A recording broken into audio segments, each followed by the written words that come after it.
Today is the day that I want to make an improvement for our RV generator. I want to make it more flexible so I can run it off the fuel that we already have on the RV, but not lose any of the functions of the generator. Now, let's start with the fuel supply. This is a dual fuel inverter generator. It works off of gasoline or propane, and we almost always use it on propane. We prefer it that way, but I, like many other people, would prefer to be able to hook this up to the RV on the quick disconnect. Unfortunately, it doesn't come that way. These are two different regulators and supply lines for using propane generators. And so you can see that it really doesn't give you that long of a leash. It's a pretty short cord, which is fine when you're just setting a propane tank next to it and using it. But I'd like to take it one more step farther and make it to where I don't have to move any propane tanks around and just connect into the RV. I think that'd be great. Now, there are some hurdles for connecting this to a quick disconnect. When I had mentioned it before, I had some comments. One from Bert McCormick that said, I have not had any luck running my propane generator off the quick disconnect in the RV. Please break the code on this one. So today we're gonna try and break that code. Bert, this one's for you.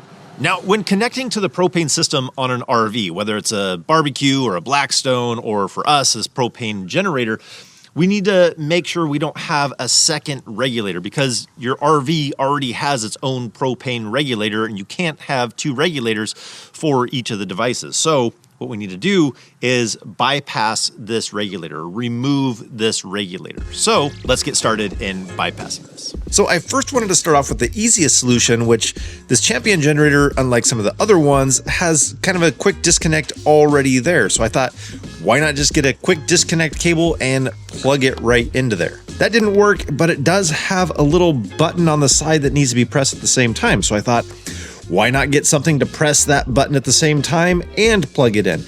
But this generator is so small, I just kept kind of pushing the generator around, couldn't get enough on it. So I thought, why not try and wrestle this thing like a pig, get on it and press the button, put in the quick disconnect, and that looked very hopeful.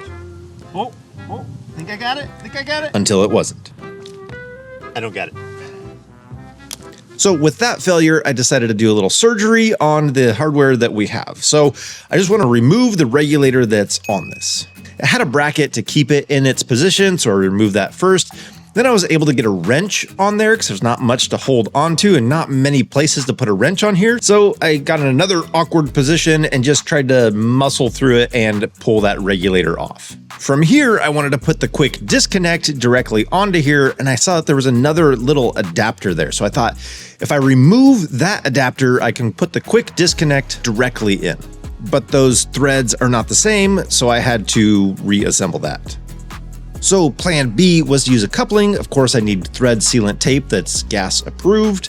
And then I just need to thread these few items together and tighten them down. But I also still want to be able to use the old regulator. So I have a quick disconnect in order to be able to use that regulator. So when I just want to use a bottle of propane, I can still connect this up in case I'm away from the RV. It gives me options. Now that we have this finished and assembled, we can test it out. But with this hose being so long and it's filled with air, it's gonna take a really long time of starting this generator to get the air out of the line and the propane to the generator. So what I'm gonna do is I'm gonna use the Blackstone because it's easy to bleed it off and be able to light this. And then that hose has a shutoff. So when I disconnect it, I'm not getting air inside that line. I can connect that to the generator to fire it up. Before we do, I do wanna check for leaks. Once I see that we're all good, I can go ahead and fire this up.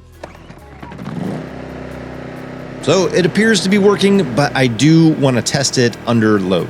So I ran it for about a half hour under full load and had no problems at all.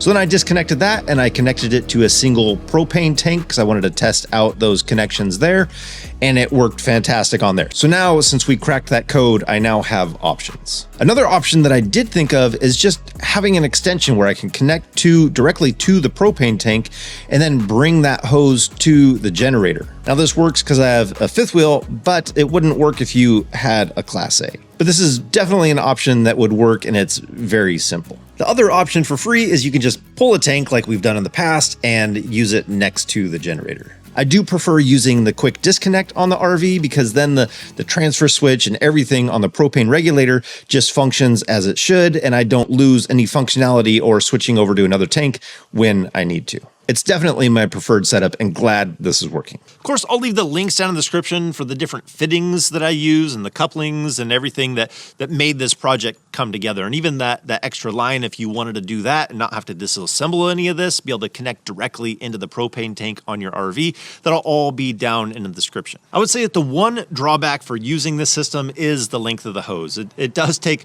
a good length of time unless you bleed it out in order to get the propane all the way through this hose. Okay, quick correction, because I just came out here to see how many times I'd have to pull to get this started, and I haven't been using this hose for propane in a day, and it fired up on the second pull. So maybe it's not that big of a drawback after all. Just a little side note.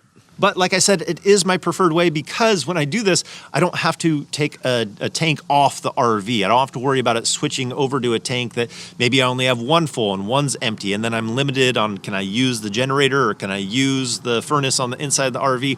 I'm able to do multiple things at once, and having that auto switch over propane in the RV just makes it that much easier to be able to use this on the quick disconnect. So not a bad little mod for RVing. So as always, I hope you guys enjoyed this video. I hope to help you out in some way. So as always, if we don't see you on the road, hopefully we will see you next video. Take care.